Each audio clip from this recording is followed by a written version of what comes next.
Nosotros somos... Yo soy Ernesto, buenas noches. Y yo soy Adriana. Y juntos somos... La Rarotinga. Bueno, pues hoy vamos a hablar de un hombre que nunca fue uno solo, sino muchos. Pues Ziggy Stardust, el delgado Duque Blanco, el Major Tom, un artista que transformó la música, el cine y la moda. Hoy en La Rarotinga vamos a hablar de la vida camaleónica de David Bowie. Un viaje lleno de misterio, de creatividad, amor y algunos datos rarotinguísimos que seguro no sabías. Vamos allá. Iniciamos. Bienvenidos otra vez. Bueno, pues Adriana, tú siempre haces las investigaciones. Platícanos un poquito cómo fue la infancia de David Bowie. Bueno, en primer lugar, pues su nombre real es David Robert Jones y nació el 8 de enero de 1947. Es Capricornio como yo, casi nació igual que yo. Tenemos muchas cosas en común. Él nació en Brixton, en Londres. Su mamá se llamaba Piggy, bueno, Margarita en español, ¿verdad? Era acomodadora de cine. Y su papá se llamaba Bernardo Hayward Jones y él trabajaba en una organización benéfica para niños. Tuvo un medio hermano que se llamaba Terry y sufría de esquizofrenia. De hecho, escuchando los discos de su hermano, así fue como David Bowie tuvo su primer acercamiento a la música. Y escuchaba pues mucho rock and roll, le gustaba mucho los Monkees, también el jazz, el soul, la literatura. Ay, el artista del piano, ¿cómo se llamaba? Little Richard. También le gustaba mucho la ciencia ficción, se nota en toda su imagen, ¿no? A los 6 años, su familia y él se mudaron a Bromley y cuando estaba en primaria tocaba la flauta. Fue el primer instrumento que tocó. Y ahí en la escuela conoció a un amigo que siguieron siendo amigos para toda la vida que se llamaba George, pero tú nos vas a contar un dato rarotinguísimo. Su amigo George fue el que le da el puñetazo en una pelea, le dio un putazo y le dejó ya la pupila dilatada. Para siempre. Para siempre. Muchos pensaban que el güey tenía ¿cómo se como llama? Estrellita. Heterocromía, pero no, la verdad es que fue un madrazo que le dejó el ojo, la pupila ya dilatada y ya con los años David Bowie le agradeció al amigo porque le dijo, mira, me hiciste un look más chido, más enigmático. Hasta le gustó. Que parecía que tenía un ojo de un color y otro de otro, que bueno, que fue parte de su imagen. Él estudió en Bromley Technical College, estudió arte, música y diseño. Tenía que tener algo en común conmigo, era diseñador igual que yo. Y estando en la escuela, pues todavía no encontraba bien qué era lo que él quería. Se salió de la escuela con 0 en arte. Imagínate sacarte 0 en arte, pero pues no sé por qué, pues sí era muy creativo. Y luego pues se fue a la música nuevamente, estuvo en un grupo que se llamaba Conrads a los 15 años. Y otra vez, como que no, la música siempre no, y siempre sí regresó y terminó la carrera. Finalmente terminó todos sus estudios. Estudió diseño, arte y música, fueron sus asignaturas. Y ya fue cuando, como dices tú, los inicios ya de David Jones, porque acuérdate que todavía a los 15 años él era David Jones. Y tocaba con varias bandas de rock, como que su nombre todavía no... Había un músico de los Monkees que se llamaba David Jones, entonces él sentía que lo podían confundir y por eso se cambia ya el nombre muy acertadamente a David Bowie. Diles qué canción tocan los Monkees. Los Monkees tocan la canción que sale en Shrek. I'm a believer. I can't live with you. Fíjense, desde los allá. And so her fate. Desde los 60. David Bowie tuvo que cambiarse el nombre por lo que estabas platicando. Sí, porque David antes Jones. se llamaba David Jones y se confundía con el nombre de otro cantante. Sí, de los Monkees. Pero todavía como David Jones llegó a colaborar, por ejemplo, con Jimmy Page, que es el guitarrista de Led Zeppelin.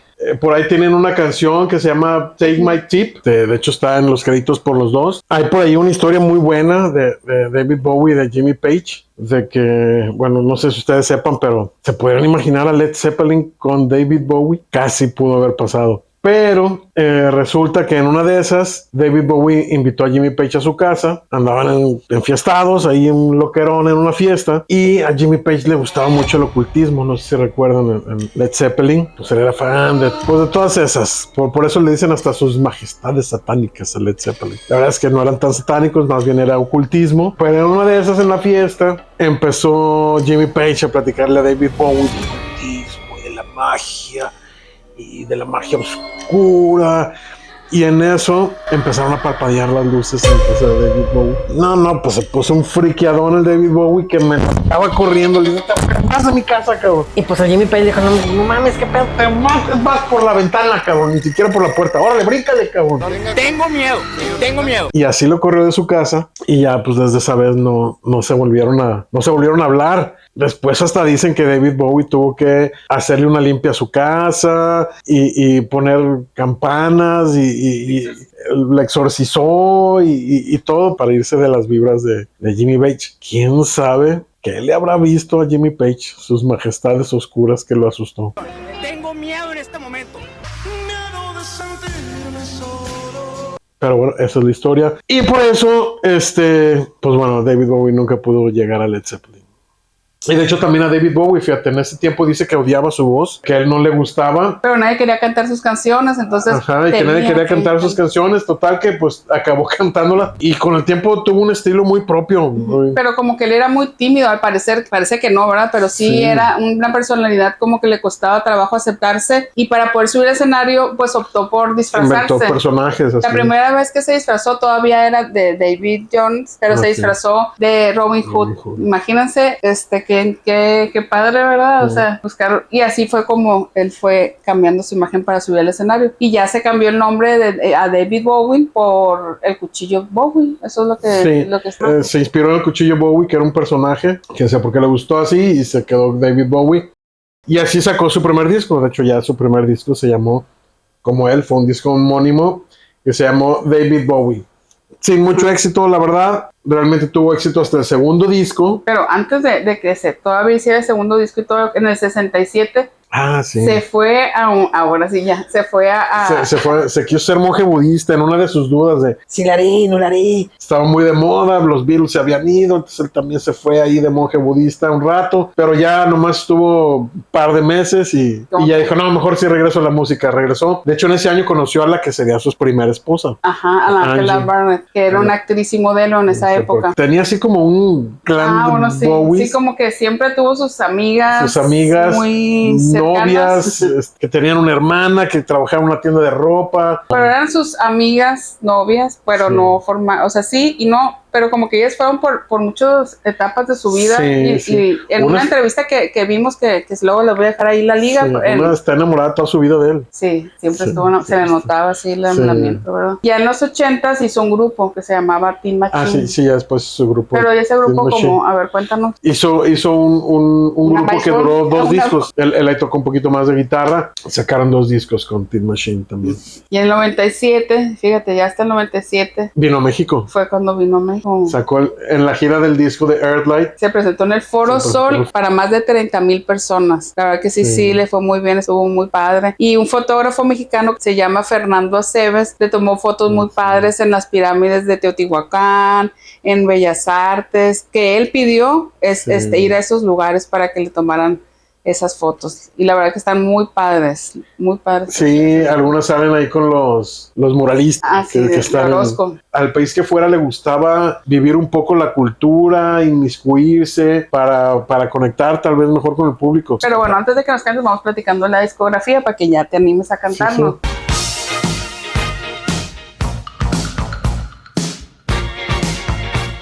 En 1969 sacó el primer disco, uno que se llamaba David Bowie. El Space Oddity, ¿ya? No, el Space Oddity fue hasta el 70. No, fue en el 69. No, el 69 también. Y fue su segundo disco y fue la primera vez que ya tuvo un éxito. Pero se tardó, mira, porque en 1969, si hacemos cuentas en la historia, era cuando estaba llegando el hombre a la luna. Entonces él quería pegar en Estados Unidos, y en Estados Unidos, en primer lugar, lo veían medio raro. Y luego tenían toda la expectativa de lo que era el hombre a la luna, entonces como que no lo pelaron mucho, y en el 73 fue cuando ya pegó y ya se hizo como todo un éxito el Space Oddity. Y ahí viene, bueno, pues esta canción, para los fans, la voy a recortar un poco, no voy a ir completa la letra, la voy a resumir para que no dure pinches 7 minutos, pero bueno. Control.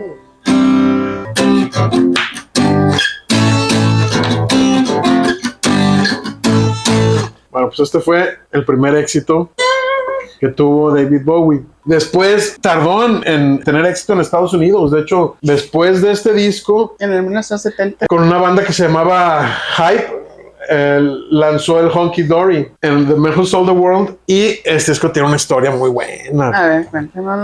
Pero es la historia según Ernesto. Sí. En este disco, el güey era cuando vivía aquí en su comuna hippie con todas sus amigas de la tienda de ropa, y vio que como que se veía bien vestido de mujer, y empezó a tener éxito por su look andrógino. Fue el primer cantante que sacaba esas ondas. Sí, le gustaba disfrazarse. Entonces empezó ahí a probarse vestiditos de la tienda de ropa, y en una se tomó fotos con un vestido y le gustó, cabrón. Y dijo, pues... de esos hippies así, de flores, así, ¿no? Pónganme la portada de mi disco con este vestidito, cabrón. En la portada iba a ser él con un vestidito, güey. Pero... y una casa atrás bien bonita, bien padre. Bueno, sí, ya querían mandar ese disco a Estados Unidos, y cuando lo mandaron se lo regresaron por la portada. Dije, no mames, con tu portada con un vestidito, cabrón. Y estaba padre. Estaba padre. Y pues el güey fue cuando dijo, ¡ya! Con tal de que se venda, ponme un pinche vaquero con un pinche pistolón, cabrón. Y está horrible la portada. Y por eso es de sus portadas más raras, güey. Ahí luego se los voy a pasar la portada. No, está fea, güey. Sí. Salió un vaquero con un pinche pistolón. Pero cabrón. un dibujo, pues así, hecho así. Ya lo han de haber visto. Sí. Ni parece de David Bowie, pero está muy interesante la historia. Porque yo cuando la vi, yo le dije, oye, esto y esa portada, sí está bien. Y ya fue cuando me contaste la historia. Por su look tenía así, levantaba muchas ánfulas. Por ejemplo, en una entrevista, al güey le dijeron, oye, están bien gays tus zapatos, cabrón. And how about the shoes? Are those men's shoes or women's shoes or bisexual shoes? They're shoes, silly. Y el güey le dijo, son solo zapatos, tontuelo. Como diciendo, güey, los zapatos no pueden ser gays ni bisexuales, cabrón. Son solo pero zapatos. Como de Bowie. Y there's only shoes, silly. y esa respuesta de there are only shoes, silly, fue una respuesta tan corta pero tan inteligente que bueno, desde ahí empezaba el güey a mostrar que también pues era un tipo inteligente para defender, que todos somos iguales, que las cosas son cosas y para defender su personaje, de lo que quería transmitir, y era un tipo muy, muy inteligente. Y luego también esa canción la cantó. Pero después esa canción también fue muy trascendente. De estos dos discos, en el 1972 saca el disco de Rise and Fall of Ziggy Stardust and the Spiders from Mars. Los Spiders from Mars era la banda. Ya era una banda con la que había estado tocando. Pero algo curioso que yo quiero comentar, él escribía sobre explorar la autodestrucción humana, la falta de sentido de la vida, la adicción al espectáculo, o sea, todo bien grotesco, cuando en esa época la mayoría de los artistas tocaban canciones de amor. Entonces también eso como que chocaba un poquito, o sea, como que era un poquito incomprendido a veces porque estaba muy grotesco lo que él escribía. Sí, ¿no? Sí, cuando todos hablaban de amor, él ya escribía de fracasos, del universo, de autoconocimiento. Ajá. Y con ese personaje, pues más, porque era un extraterrestre, ¿no? Pero bueno. Era un extraterrestre. Después, en el 73, ya con el disco de Aladdin Sane. Ya se enfadó otra vez de las imágenes. No, pues saca No, pero ¿qué pasó con eso? El Ziggy Stardust le cagó tanto la madre que en el 73 lo mató, cabrón. En el escenario. Dijo, chingue a su madre, ya no quiero ser este pinche extraterrestre. Lo mata.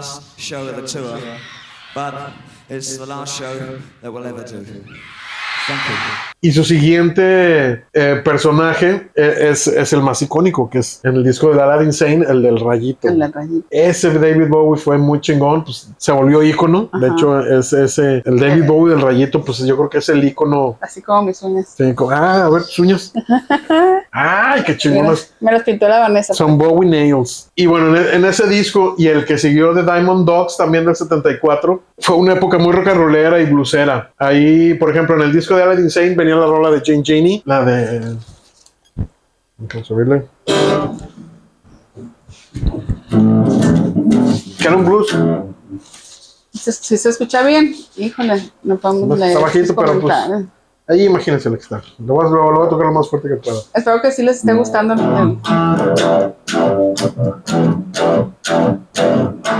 Small genie sucks on the city, took out our lasers and left us black places. They all your racers while pulling the waitress, talking about Monroe and walking in Snow White. Poor little genie. Woo-hoo. Genie, lies on his back. Genie loves him inside. How Rangers, he screams on his balls. Genie, let yourself go. Pues casi es un blues. Pero se oye como los Beatles también, así tiene. De hecho, en esta rola cantaban Love me do. La metía. You know I love you. Pues sí. Está un aquí. Estaba bien chida. Esta rola en vivo la disfrutaba. Hacían que durara como 10 minutos. Sus dos guitarristas se echaban solos, se tiraban al piso, daban maromas. Era un disco muy padre. Y en el disco pasado, en el disco que entra, que ya es en el Diamond Dogs, pues saca su rola de...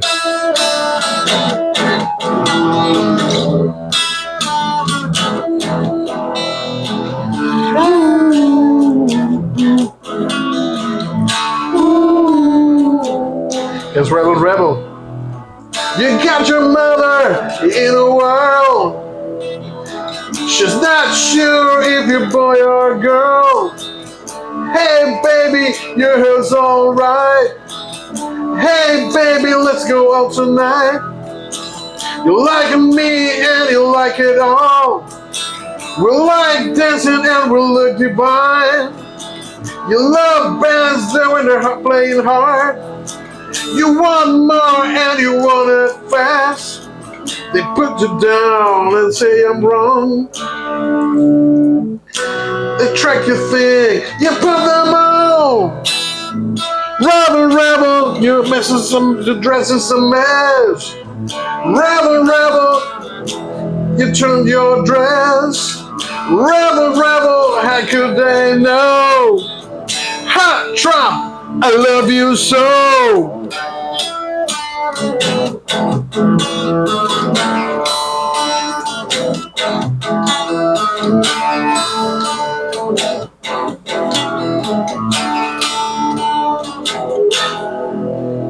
Y bueno, era muy rock and rollerón en esa época. Me gustaban mucho esos discos. Oye, pero cuéntanos de la portada. Ese disco también tiene lo suyo. El Diamond Dogs, sí, porque también lo tuvieron que doblar y era en ese tiempo que no se acuerdan que había discos que se doblaban, era bien padre. Porque era más amplio. Porque era más amplia la foto. Entonces, en la cara de enfrente nomás sale el David Bowie así como en posición casi de perrito. Bueno, entonces, no como acostado, ¿no? Como acostado, boca abajo. Sí. Y luego doblabas el disco y se unía su cuerpo ya al cuerpo de un perro. Al abrirlo. Ajá, y al abrirlo ya sale la parte de atrás del perrito donde salían los huevos del perro.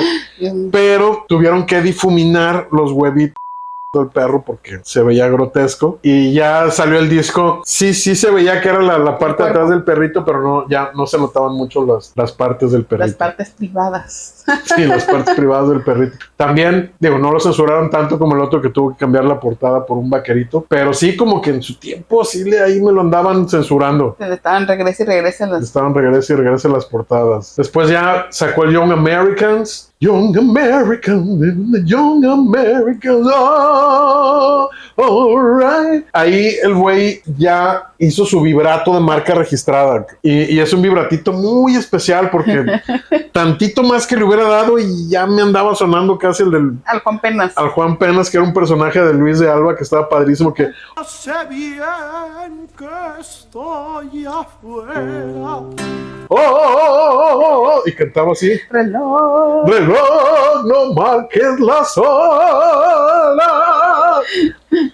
Entonces ahí David Bowie se quedó Pero bueno. De hecho, en ese disco sacó un cover de los Beatles, de Across the Universe, Sí. que suena como la versión peda de la canción de Across the Universe, porque está ralentizada, y entonces parece que esa es la versión peda de la canción. Across the universe. Están, no sé, cabrón. Y ahí en ese disco fue cuando escribió con John Lennon y Carlos Salomar, ¿no? Sí, de hecho, pues por andar yo creo que tocando ahí, pidiéndole permiso de grabar su canción de Across the Universe, conoció a John Lennon, se tomó unas fotos con Yoko Ono y bueno, comparte créditos en esta canción que hizo con John Lennon, que es la de Fame. La de Fame. Fame, fame, fame, fame, fame. ¿Para eso? Fame le escribió con Carlos Salomar, un guitarrista que después duraría años con él. Y también tiene su historia porque después de muchos años Carlos Salomar produciría a nada más y a nada menos que a Soda Stereo. El doble vida de Soda Stereo lo produjo Carlos Salomar. Con razón. De hecho, si se fijan, hay unas rolas de ese disco que tienen ahí unas percusioncitas muy como las de Let's Dance de David Bowie. Si se fijan, había una que se llamaba Los Languis y unas canciones muy, muy Carlos Salomeras. Escuchen los discos de David Bowie de esa época de los 80s y el doble vida y van a ver que algo tienen ahí. Pues la firma de Carlos Salomar, ¿no? Algo tienen ahí en común. Oye, y cuentan, ya viene un dato también relativísimo ahorita que nos vas a contar. Del 1977 salió Heroes. Ah, sí. Bueno, un disco antes, precisamente en el Young Americans, ya se había ido a Alemania a grabar con Brian Eno, que el güey quería zafarse ya del desmadre que traía en Nueva York. En desmadre era amigo de Iggy Pop, de John Lennon, de Andy Warhol. Se iban de fiesta juntos, se acabaron todas las Snow White que le decían ellos, por no decirle otro nombre que había en los bares de ese tiempo. Y se ponían unos loquerones. Y como que el güey llegó a entender que ese tipo de vida no iba a durar muchos años si seguía así. Entonces, para limpiarse un poquito, quiso irse a Alemania. Lo malo es que se llevó también a su amigo Iggy Pop con él, entonces no sé no sé cómo habrán sido en la fiesta ahí. Pero fue cuando ya buscan a Brian Eno y hacen estos discos. Y después pues ya saca este disco que tiene una genialidad.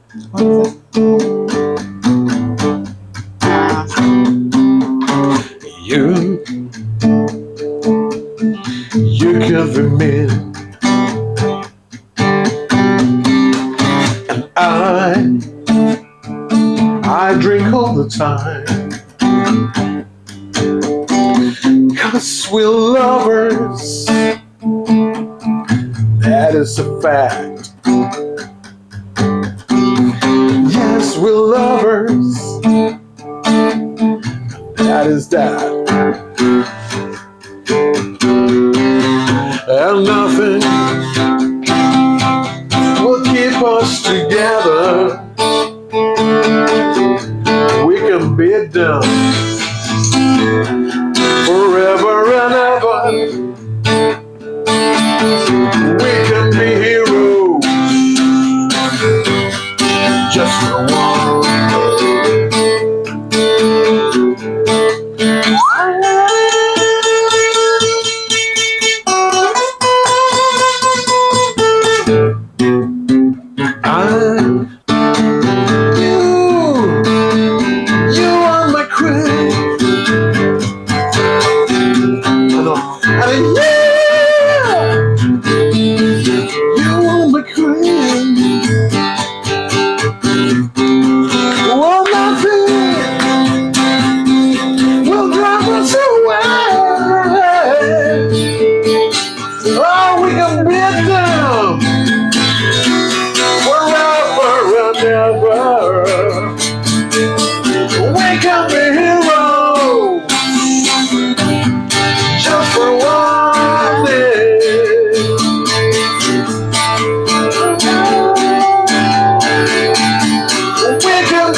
En vivo duraba, hasta él se echaba carrilla. Hay un video por ahí, a ver si ponemos el link, en que cuando empieza dice... Okay, so what's going to happen? You're still okay for time, right?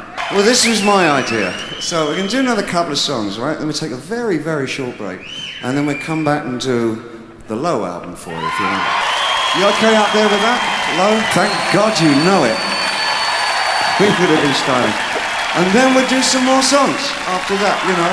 So this could, I'm not joking, this could be really long. So if you didn't make any arrangements for getting home, I've got a fairly big motor outside, so I can get some of you back, yeah?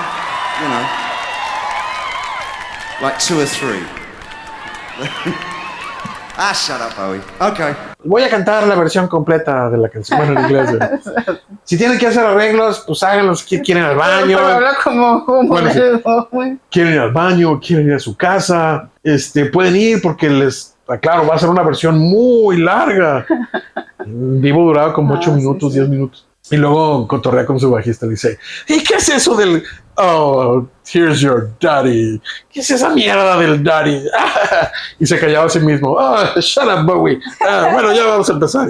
You could be me. Él mismo se echaba carrilla de lo que duraba esta canción cuando estaba completa. Pero la puta genialidad de esta canción, no se fijaron cuál es. ¿Cuál? No tiene coro, cabrón. Esta canción no tiene coro. Te iba a decir, ¿y el coro? No tiene, cabrón. Y es una canción súper trascendente porque fue la canción que otra vez ya tuvo éxito en Estados Unidos, ya se fijaron en él y ya empezó a hacer lo que era David Bowie. Sus discos ya fueron rentables. Salud, le empezó a ir muy bien. De hecho, los 3 discos que hace en Alemania, el Heroes y hasta el Lodger, le va muy bien al güey. Ya lo catapulta para ser ya una estrella mundial. Pero espérate, es que esta rola también tiene su historia. ¿La canción? La canción. Por esta canción se conoció uno de los grupos más chingones de toda la historia. Que luego haremos un programa. Una redotinga para ellos. Que es Depeche Mode. Me encanta Depeche. Sí. Pues ya ven que en Depeche Mode, pues el que compone es Martin L. Gore, que precisamente es guapo el güey, cabrón. Pero canta muy bien. De hecho, tiene rolitas que él canta solo y canta muy bonito también. Tiene ahí 3 baladitas que canta en los conciertos siempre. Junto con Andy Fletcher. Con Andy Fletcher. Y el otro tecladista, bueno, de hecho, él fue el que les dice: vamos a un barecito a ver un cabrón que canta Heroes. Y ya les gustó ahí Dave Gahan y lo invitan ya a formar parte de Depeche Mode. Estaba cantando en un barecito la rola de Heroes. De hecho, después de Depeche Mode, por eso saca un cover por ahí de Heroes. Buenísimo está. Fue súper trascendente porque por esa rola pues se conocieron a Dave Gahan y se forma Depeche Mode, que pues después, bueno, ya viene el Lodger también de esta trilogía. Tienen también un dato ahí de que Oasis lo utilizó. Sí, hay una canción de Look Back in Anger que Oasis por ahí en una de sus rolas usa la frase de Don't look back in anger, I heard you say. Usan ahí una frasecilla de una rola del disco Lodger de David Bowie. Después saca un disco muy, muy raro, muy ochentero, que se llama Scary Monsters. También la portada no es de las mejores, pero ahí viene un rolonón que es de mis favoritos también. Pues de como referencia. Como referencia. Después ya viene su discazo, que a mí me encanta, el Let's Dance. En el 83. De hecho, en pues venía esta pinche rola, que es también una mamada de rola. Una rola que a mí me encanta. Empieza así como con una rola medio bitlera de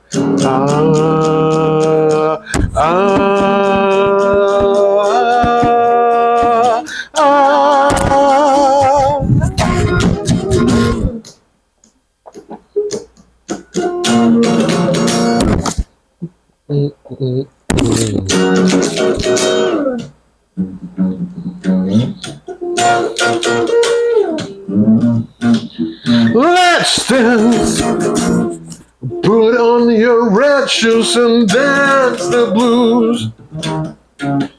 Let's dance to the song I played on the radio. Let's swing, why don't you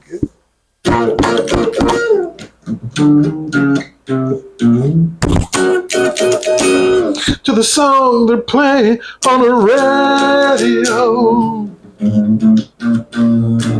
And if you say run, I run with you. And if you say hide, we hide on. Because my love for you to break my heart in two. Vean esta parte. If you should fall into my arms and tremble like a flower.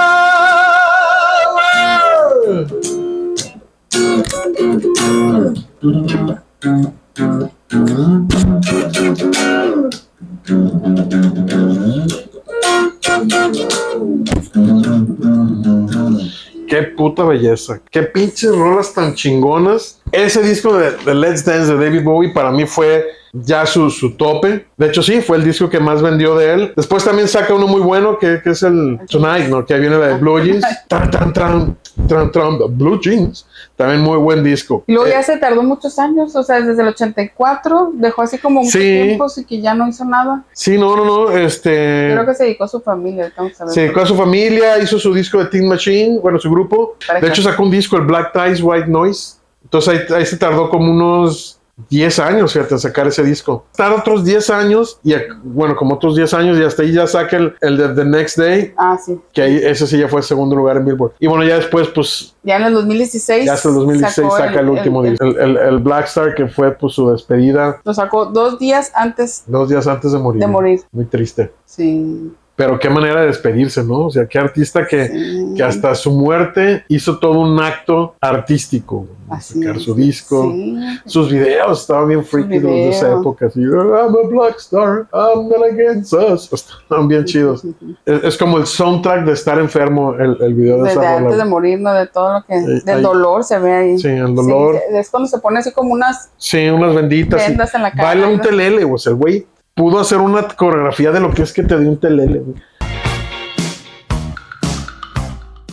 Bueno, pues ahora vamos con las etapas de lo que son los cambios de identidad, que es parte de eso. Sí. Entonces ahora vamos a hablar de las identidades de David Bowie que tuvo en toda su vida artística. Bowie entendió una cosa muy importante, algo que muchos no habían tomado en cuenta, que la música también se veía, no nomás se escuchaba, también se veía. Entonces él, pues yo creo por ser diseñador y todo eso, obviamente, tenía muy en cuenta lo que era lo visual. Entonces su primer personaje, como ya lo platicamos hace rato, pero vamos a platicar más a fondo un poquito del primer personaje que tuvo en el 72. Sí, el primero fue el Ziggy Stardust, que pues hasta lo mató en el 73. Era como un extraterrestre. Un alienígena. Una alienígena que era una mezcla de un kabuki japonés. De hecho, trabajó con diseñadores como Kansai Yamamoto para que crearan trajes que parecían de otro planeta. Así parecía, era como japonés, pero como futurista, pero con estética glam y todo eso. Entonces, y como extraterrestre. Sí, tiene unos trajes muy padres. De hecho, pues ahí mata el personaje en el 73 en un acto de reivindicación radical.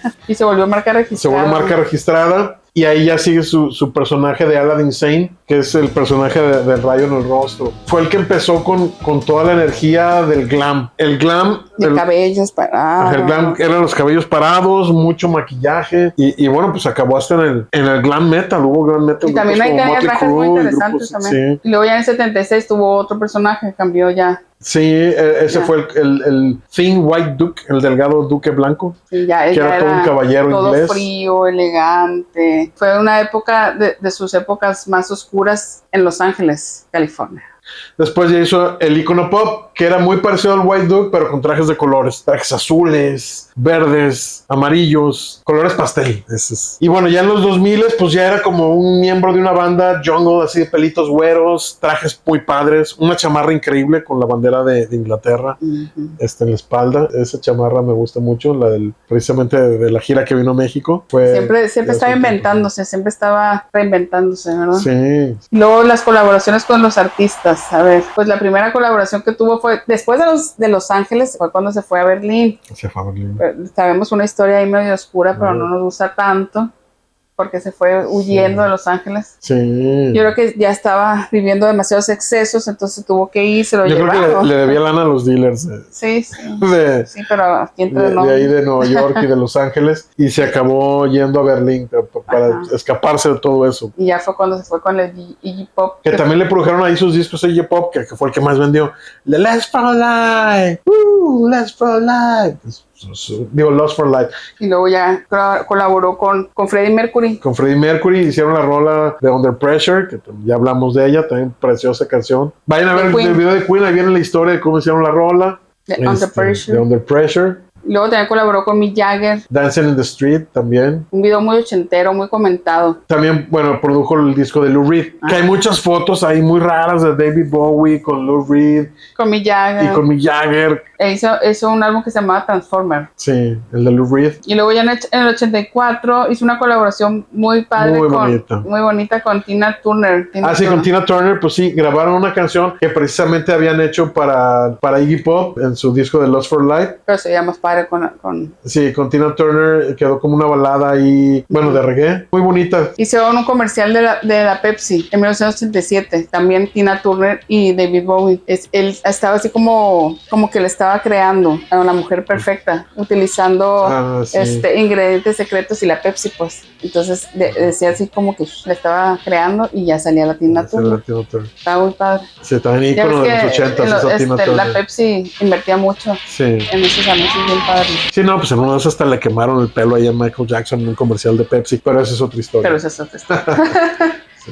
Ahí viene la de Peter Frampton. Sí, es que la de Peter Frampton, no sé si ya contar la historia de ellos, es bien bonita. Lo que pasa es que ellos se conocieron en la escuela, cuando se acuerdan que estábamos platicando que se habían cambiado de casa a Bromley. O sea, desde que eran niños, pues en la primaria. Peter Frampton tiene 2 canciones muy famosas. La de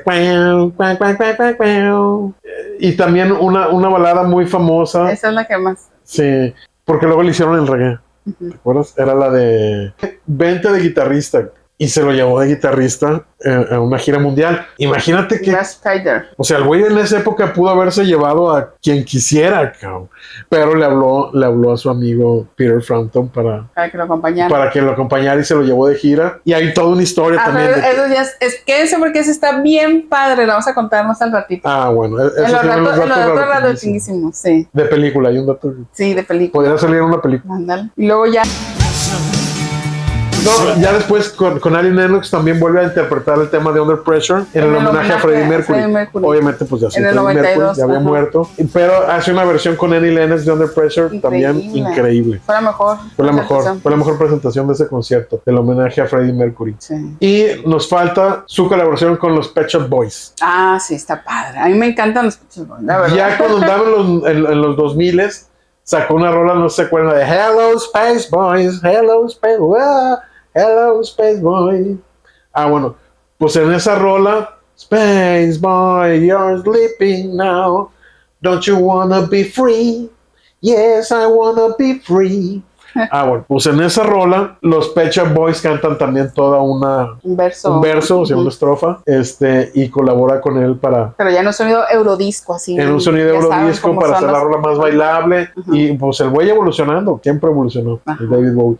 Y está muy bueno ese remix de David Bowie con y luego Pet Shop Boys. David Bowie siempre estaba a la vanguardia. Y eran muy caros sus shows también. Traía unos musicazos. Traía, para empezar, el pianista que tocaba con Jazz y también el baterista de Jazz también y de John Lennon. Traía ya en sus últimas etapas siempre la bajista, esta pelona muy buena. Siempre traía una banda de no mames. Y luego también, como era diseñador, como ya saben, pues él quería diseñar sus escenarios bien padres. Hay un escenario que él diseñó así en cartón. Ah, sí. Con pues así figuras de triángulos y luego un guitarrista así de cartón y así, pero él lo hizo obviamente sí, junto con un diseñador. Sí, diseñaba sus escenarios. ¡Datos rarotinguísimos!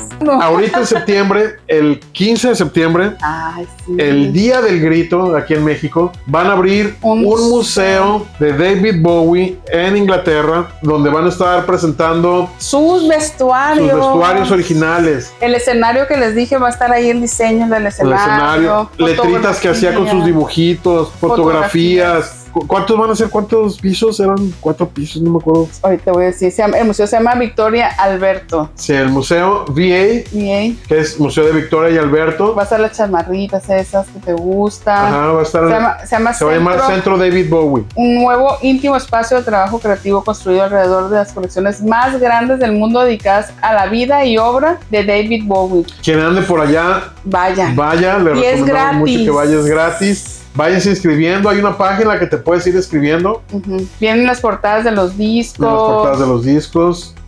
Los vestidos y los diseñadores que los crearon. Es que está padrísimo para todos los fans que desean de David. Sí, va a estar el museo, el museo de va a haber más de 100 fotografías que cambiaron el mundo. Más de 90,000 artículos. 90,000 artículos, no manches, increíble. Instrumentos musicales. 414 trajes. 150 instrumentos musicales. Sí, 70,000 impresiones fotográficas, negativos y transparentes. No, o sea. Ahora vamos a hablar de las vidas privadas y de las parejas de David Bowie. David Bowie tuvo un romance muy interesante que tú nos vas a platicar. Bueno, pero primero se casó con su esposa Angie Bowie. El matrimonio duró más o menos 10 años. Duró como del 70 al 80. Y con él tuvo un hijo, ¿no? Con él tuvo su hijo, que es Duncan Zowie Howard Jones. Pero bueno, le dicen Zowie Bowie. Que es un cineasta, es ganador de un premio BAFTA. Y una de sus películas más destacadas, su ópera prima Moon. Y aunque estuvo casado con Angie Bowie, en esa década, pues también tuvo sus novias. Y por ahí del 76 anduvo con Ola Hudson, que era ni más ni menos que la mamá de Slash, el guitarrista de Guns N' Roses. Por ahí, cuando era niño, o sea, tuvo de padrastro a David Bowie un rato. No man. Yo creo que de sus primeros acercamientos a la música fue ahí ver los disquitos de su mamá de David Bowie. Pues fíjate, de ahí entonces Slash. La vena artística. Pues yo creo que en el 80 por eso ya se divorció de su primera esposa, como que no le perdonó que anduviera ahí con la vestuarista. Ella le creó, ¿cuáles vestuarios? ¿De qué? La gira en la época del White Duke. Pues ya más elegante, más así. Sí, del Thing White Duke. Y la ropa para la película de The Man Who Fell the Earth, que era el hombre que cayó en la tierra, también ella hizo el vestuario. Pues yo creo que ahí se conocieron. Ahí se conocieron. Ya más tarde conocería al amor de su vida, que es su esposa, que estuvo casada con él hasta que murió. Es la modelo Inman. Se conocieron en 1992. Y también tuvieron una hija que se llama Alexandria Sarah Jones. Y muy bonita la niña también. Sí. Esa relación sí fue como más ya de pareja sólida. Fue cuando ya se alejó un poco del escenario. Yo creo que se dedicó más a su familia, ¿no? Pero lo que sí se le dio fue el cine. Sí, también. La artisteada.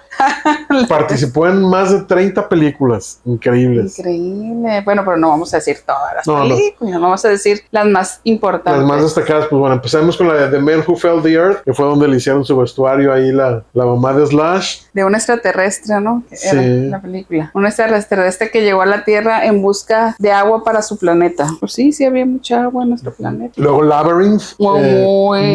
Que fue el rey de los goblins. Sí, la verdad que es muy peculiar esa película porque tiene así como que una dualidad. Tardó en agarrar, pero ya que agarró, tiene sus fans de hueso colorado. Sí, pero no les fue bien en la película como tal, por eso. No, se deprimió mucho. ¿Cómo se llamaba? El de los Muppets. Jim Henson, que por cierto también hizo los Yoda de Star Wars, de las Guerras de las Galaxias. Y se deprimió tanto que Labyrinth fue su última película. Le afectó mucho emocionalmente. Sí, porque no le pegó la película. De hecho, fue su última película, siendo que después se agarró y ya es como una película considerada de culto. Sí, es correcto. Y luego la otra película. The Prestige en 2006 interpretó pues ni más ni menos que a Nikola Tesla. Y luego La Última Tentación de Cristo. Sale La Última Tentación de Cristo interpretando ni más ni menos que a Poncio Pilatos. Fíjate. Es una película pues del cineasta Martin Scorsese, que es también un director de culto. Y también en 1996 interpretó a su conocido y amigo Andy Warhol. En la película de Basket. Sí, de Basket. Yo creo que esas son como que las películas más reconocidas. Sí. Digo, tiene muchas pues más. 30, sí. Pero esas son de las más reconocidas que tuvo. Sí, muy recomendable. La Última Tentación de Cristo y Labyrinth. Búsquenlas y de repente salen. Yo creo que sí son clásicas que tienes que ver algún día en tu vida. Sí. Y luego también actuó en el teatro. Fíjate. Ah, sí. En Broadway. En Broadway hizo al Hombre Elefante. En los 80. Pues siempre le gustaban esos personajes, o sea, entre lo mítico, lo enigmático. Pues fue mimo también, me acuerdo. En sus inicios, sí, cierto. Fue un mimo en su juventud. Y ya pues ya viene su época de sus últimos años y muerte, que fue cuando hizo ya tenía, ¿cuántos años tenía? Black Star. Pues tenía 69, pero ya en esa época tardaba hasta 5 años haciendo los discos. Ponle que habrá empezado a hacerlo a los 65 años y a los 69 años se nos fue. Los datos rarotinguísimos. El primer dato rarotinguísimo. Como él era muy teatral, y en esa época, no sé si te acuerdas que había musicales como, ¿te acuerdas el de The Rocky Horror Picture Show? En Estados Unidos empezaba a hacerse musicales así también, con música más glamurosa, más glam, maquillados. Y algunos de esos musicales, pues la estrella de los musicales era Andrew Lloyd Webber. Se inspiraba también en la música de Bowie y en lo raro que era. Y lo iba a ver y como que me gustaba. Y entonces había pasado el chisme por ahí de que se había inspirado algo en el estilo Bowie, teatral de Bowie para hacer el musical de Jesucristo Superestrella. Y entonces Bowie fue ya con todo el chisme y esto fue al teatro a verla. Pues sí, a ver, vamos a ver en qué se inspiró en mí, ¿verdad? Sí, y que llega y que no le gusta, se sale en el pinche medio tiempo, digo, el intermedio. Se fue y con el tiempo resultó ya las entrevistas y en esto se creó ahí una, ya es que les encanta el chisme y la cizaña, se creó ahí una enemistad ahí entre Bowie y Andrew Lloyd Webber. Y bueno, otro dato rarotinguísimo es iban en un pinche avión ahí con el Peter Frampton cuando empezó a salir humo de la cabina y heroicamente el David Bowie agarró a su amigo Peter Frampton y lo llevó a un lugar seguro. Pues ya se fueron a la salida de emergencia. Pues. Se fueron a la salida de emergencia. Y bueno, finalmente pues todo salió bien, digo, pues, llegaron. Pero él lo recuerda con mucho cariño porque dice, se pudo haber ido él, te pudo haber salvado el primero, pero él se quiso asegurar de que yo estuviera a salvo. Sí, de que yo estuviera a salvo y bien. Ajá, dice, ese era el tipo de persona que estaba conmigo, dice, ese era un amigo de verdad, era un hombre encantador. Así lo describe. No, y le salvó la vida. ¿Y cuál de todas las etapas fue tu favorita? Ay, pues también ustedes díganos en los comentarios cuál fue su etapa favorita de Bowie.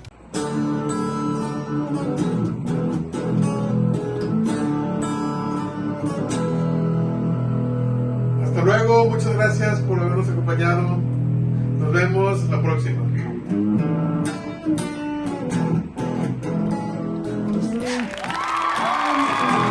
Suscríbete, dale like, comparte y déjanos